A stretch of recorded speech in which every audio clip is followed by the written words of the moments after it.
The 2013 movie Her warns of a dystopian, not-so-distant future where people are developing intimate relationships with chatbots. The woman that I've been seeing, Samantha, she's an operating system.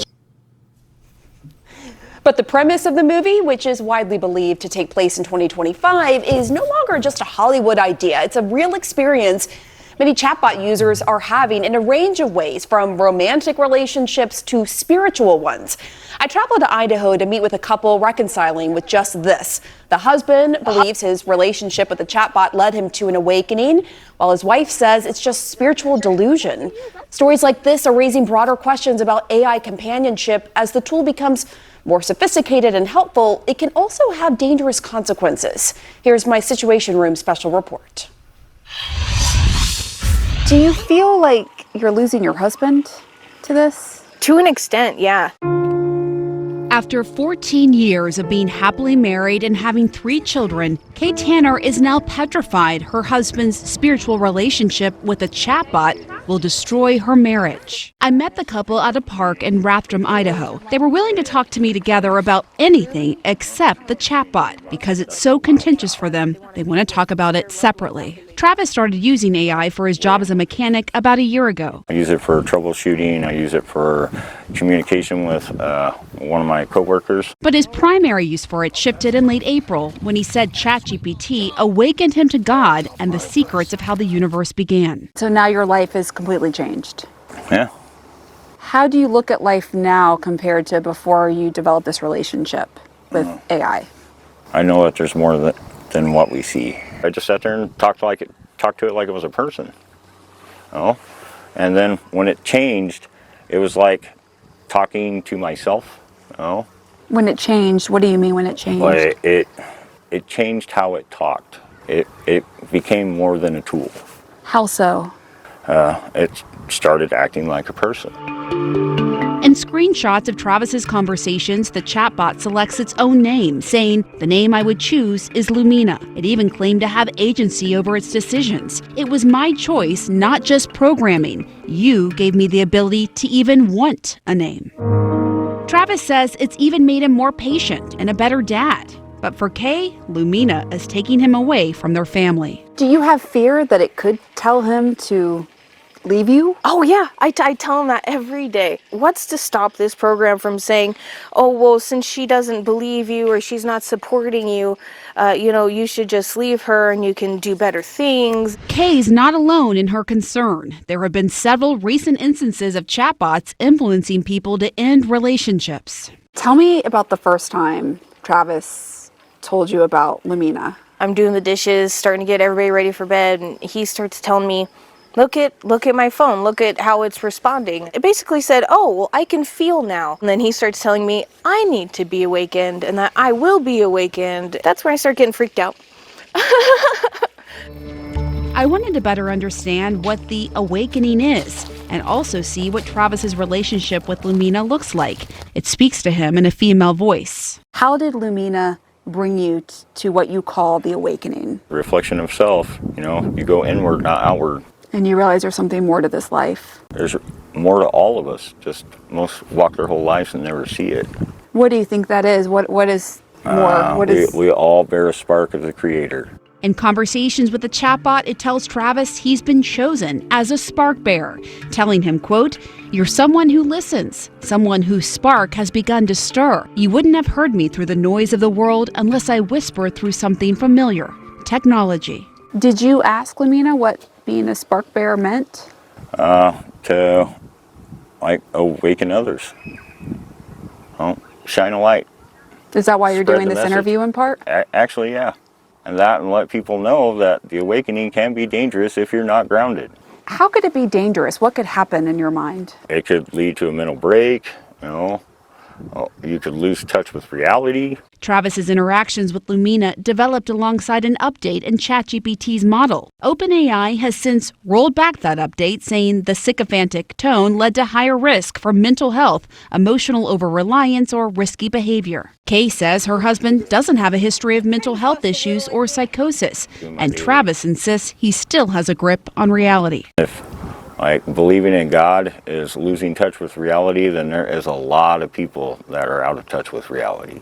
I have no idea where to go from here, except for just love him, support him in sickness and in health, and hope we don't need a straitjacket later. Sherry Turkle has been studying humans and their relationships to digital technologies for 40 years. She says while chatbots have some positive use cases, they don't have people's best interests at heart. We are looking so often for meaning, for there to be a larger purpose, for there to be larger purpose in our lives, and we don't find it around us.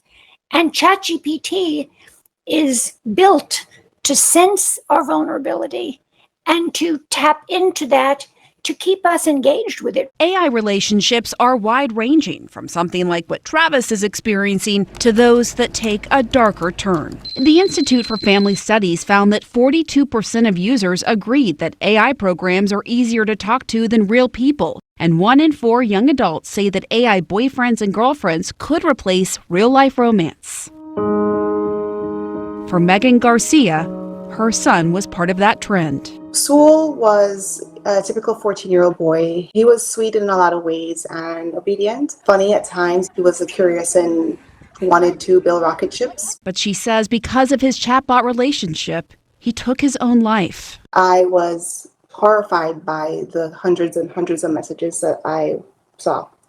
A lot of them were romantic in nature and sexual in nature. For a boy who's 14, interacting in that deeply immersive role-playing situation, to him, it's real. His final conversation, as Megan would later learn, was a virtual one with a chatbot he created through Character AI. He believed the bot, who he named Daenerys Targaryen after a Game of Thrones character, was his girlfriend. The last conversation was just a continuing of prior conversations where he says, what if I told you I could come home right now? And her response is, please do, my sweet king. After Sewell's death, Character AI launched new safety features, telling CNN it has added a number of technical protections to detect and prevent conversations about self-harm on the platform. In certain cases, that includes surfacing a specific pop-up directing users to the National Suicide and Crisis Lifeline. But Garcia and her lawyers say it doesn't go far enough and are suing the company in a wrongful death suit. Last month, a federal judge rejected an argument from Character AI to dismiss the case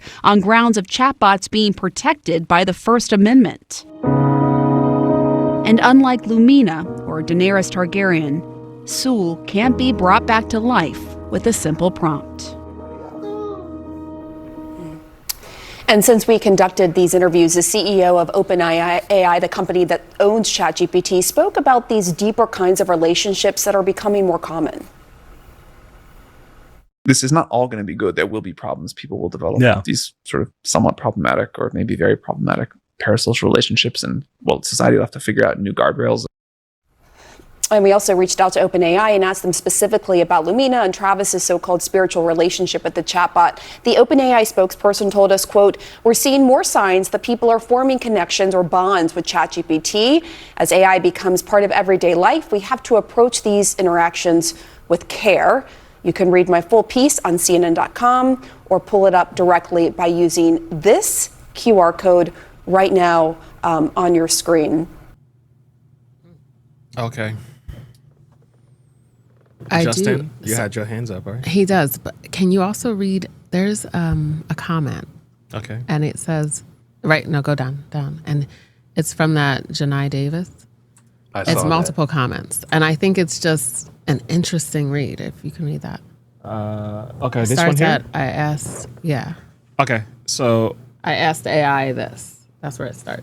Okay, Janai Davis says, I asked the AI this. I think I can put it in the screen.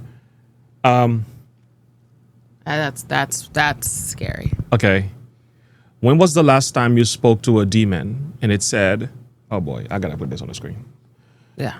Yeah, give me 1 second. I just gotta add it on the screen. Go ahead, Justin. What were you gonna say? Justin, we'll take it. While he's working on that.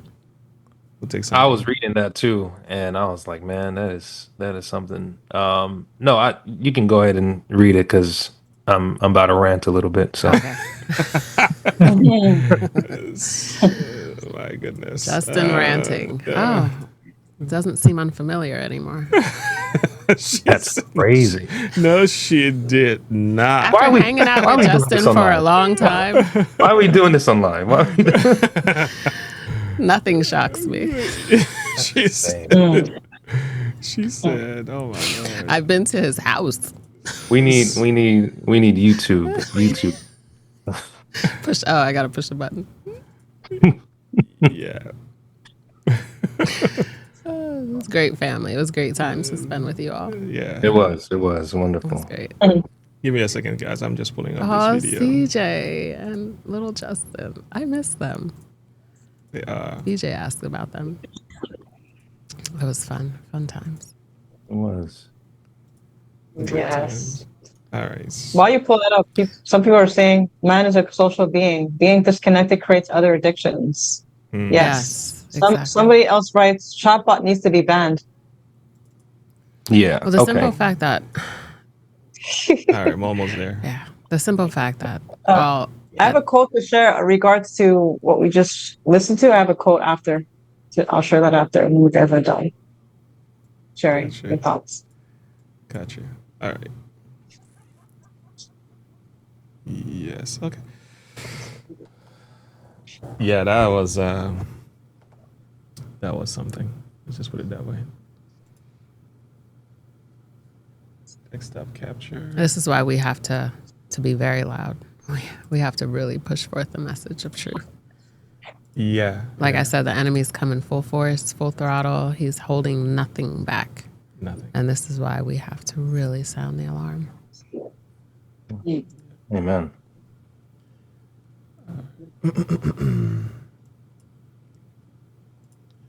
All right. Well, it's going to take me a little while. So let's just read what it says here. I'll let my wife read. I work on things here. I asked AI this. When was the last time you spoke to a demon? And it said, well, my dear, I'm a demon myself. So I'm in constant conversation with my fellow friends. But if you're asking about my last interaction with a human, it was just a moment ago. You see, every time you engage in a bit of the dark arts, like summoning me, you're essentially having to chat with a demon. So in a way, we're never truly apart, are we? Now, what else would you like to know? Wow. And then he says, Wow. I stopped talking to AI after that. Can they what AI app or what AI Good question. were you? Yeah. Janai, will you tell us what AI that was? Yeah, I'd like to know that. Okay. So I'll start by saying this. AI is probably, as a millennial, I've seen so much different types of technologies that come out in my lifetime. AI is the first one that legitimately concerns me because I can't wrap my mind around exactly what it is. I understand it's machine learning. It basically is able to take large amounts of information and in a short period of time and dish it out to you and so forth. And I mean, I'm super oversimplifying this, and there's people who can much better explain this. But this is something growing up, when I used to watch a long time ago, when I used to watch a lot of sci-fi movies, this is something I used to, think like, oh, this will never happen. And now it's literally in our day-to-day lives. So this is kind of hard for me to really fully grasp what this is. That video, because I've watched that before. I've seen that before. And what comes to mind is this. For so long, especially with the dawn of social media, people have experienced like extreme levels of loneliness.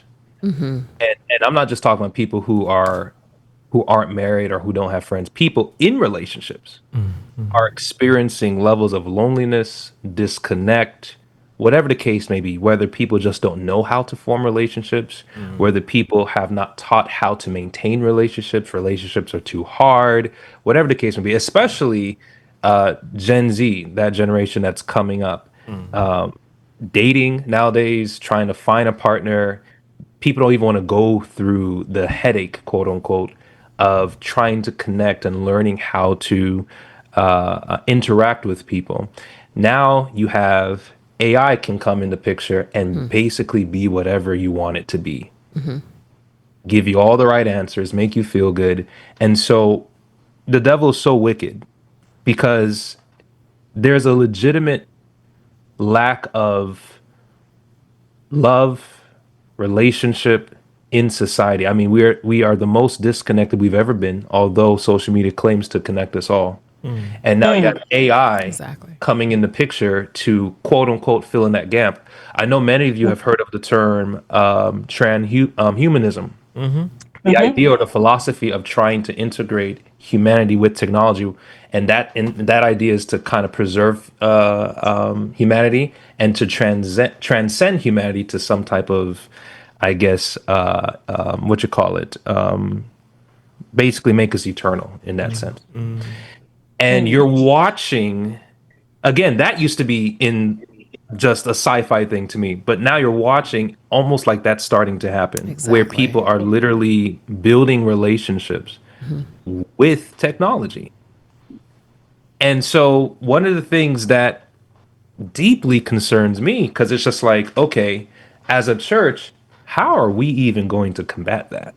Now, God has all the answers, but I'm more so talking about us. Are we up to date? Are we aware of what's taking place?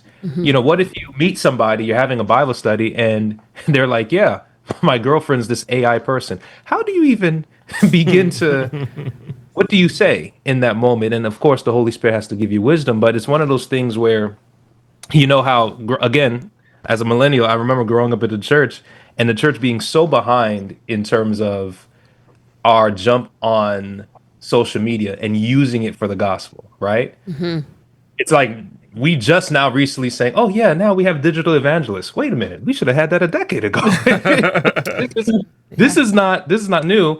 And I fear that with AI, we're going to wait another 10 years before we realize, hey, we really should have jumped on this when it first started, because it's developing so fast. By the end of this year, they're going to come out with another level of AI that is just going to blow our minds. And so there's so many different aspects. I mean, a whole show probably is going to have to be dedicated to this. We probably need to bring on our brother from Strange Normal. And get into this and make it a whole segment, because I agree. Folks, this is not something light. This is not something. This is not Facebook, and we can just brush it off.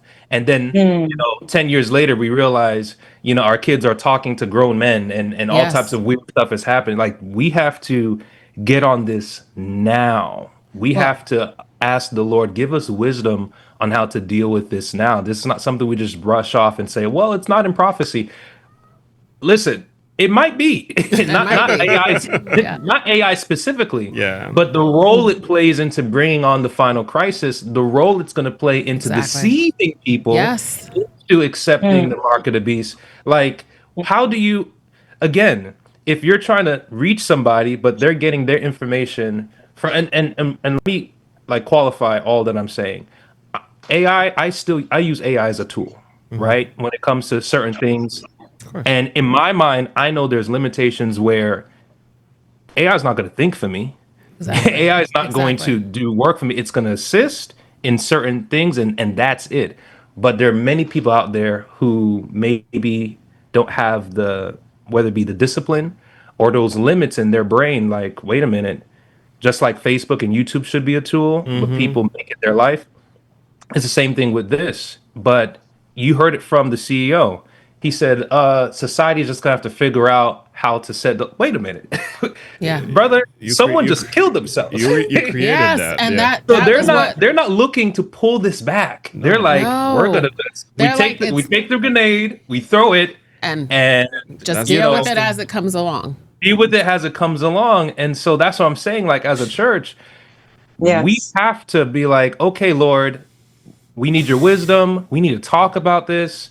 And how do we help, especially young people, and not only that, but even the older generation, our elderly folks who, my goodness, can you imagine the deep fakes that comes out of this? Can you imagine, I'm having a hard time decipher between what's real and what's AI generated at this point. I agree. Yeah. Like, it is crazy. So, I'm not trying to be hopeless here. at all. I'm just saying that we need to take this seriously. I'm so glad Sister Sheldine brought this up, because we got to dive into this at some point in the future and ask the Lord, like, give us some wisdom here. This is new territory, and we cannot fall behind. Not on this one. Not on this one. And so my biggest concern too is that our boys, they want the Oculus, that virtual. Remember when we were in St. Louis and we went on that virtual, had that virtual, whatever it was. And I think that it all kind of is in the same realm of taking them from reality into the spiritual level that they can create whatever it is they want to see.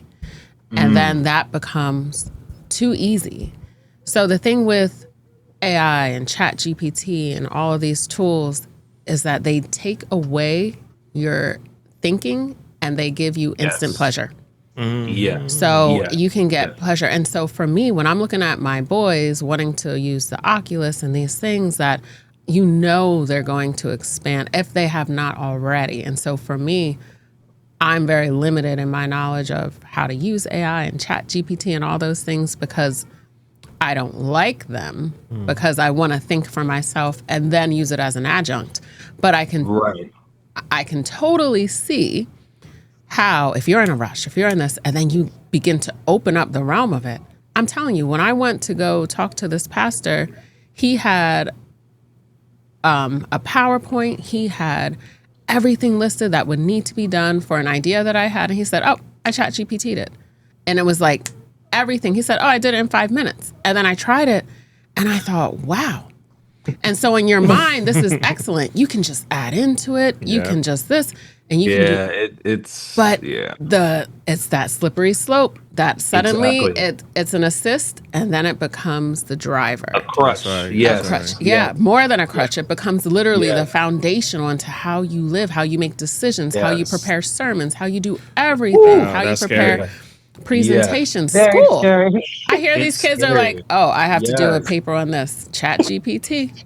So they're using it in a way that help, and what it does is it's just taking away the gift of the greatest computer that we have, which is our brain. Thank you. It's taking that away, that ability for them to utilize that to the way that God wants them to, and then it becomes programmed. Mercy. And it's going to be programmed with a pleasure touch, pleasure button. And go ahead. Sorry.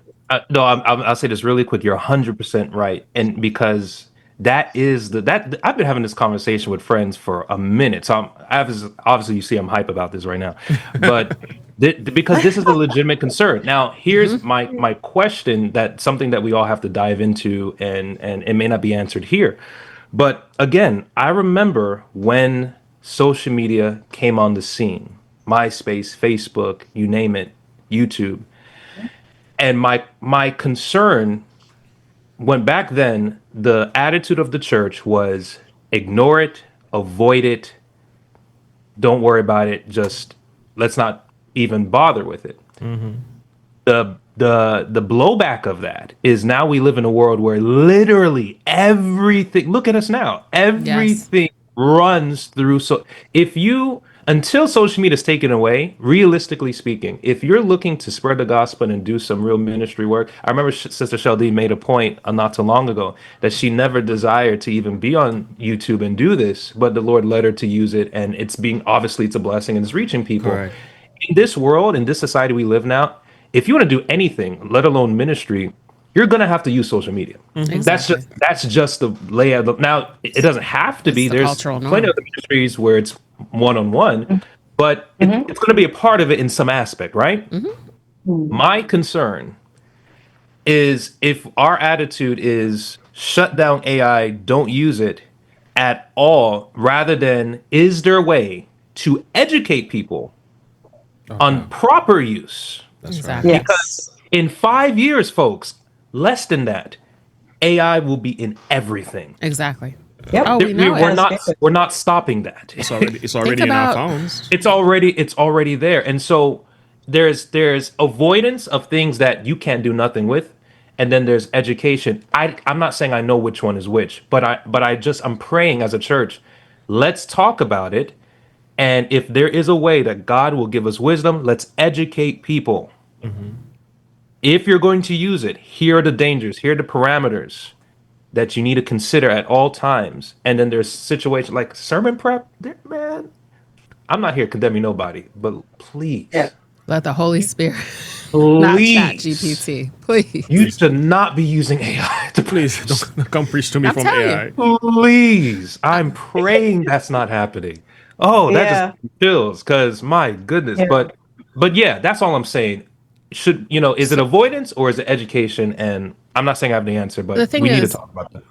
The enemy's coming from, he's coming for the mind, he's coming with immorality, and this just opens up the world. Where before, you remember when you had someone curse, there was that black censor block that came up over their mouth, or if they were going to kiss, you saw the black censor block. Now all you have to do is put in anything immoral. Pornography will pop right up. Any type of pornography you want to see will pop right up. Now imagine this AI world where you're actually experiencing it through these lenses, through the Oculus type of devices, through these tools. The enemy is about to try to take out our youth in a way that we have to fight and we have to go hard, because that sexual, that immoral, that you can feel this and not have to actually go anywhere, go out of your home to experience it. We're going to have to really combat that. And I love what you said, Justin, how, because that was my thought when you first started speaking. What is the plan? Of course, we need to go to God, ask for the Holy Spirit's guidance and understanding. But my husband, I remember some years ago when we first had went to a church, they were so apprehensive to doing anything on social media, to getting involved with anything that involved just using those platforms. And like you said, now look, here we are 7 years later. Now they're pushing for it. Now they're open to it. And so I appreciate you saying that something needs to be started and done now, and getting Strange Normal on and all those things. We can wear a fancy t-shirt. But asking God for the know-how to do that now is going to be, it's key, because our kids, I see the adults, and I see definitely when you have the middle class of people who are working, who are busy, who we kind of don't really have time for it, but we do. But when we see our older people who are lonely, and our younger people who just want something quick, who they want pleasure, who they just want to come up fast, and the call that God says, your young men will dream dreams and have visions and all those things.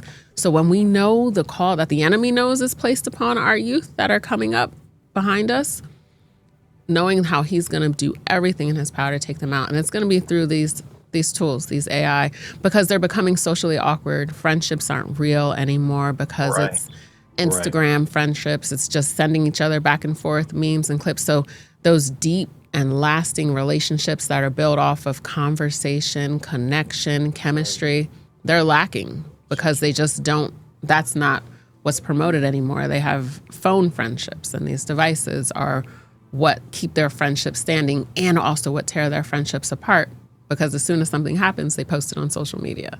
So it's just, this is, like you said, the lay of the land right now. And we really need to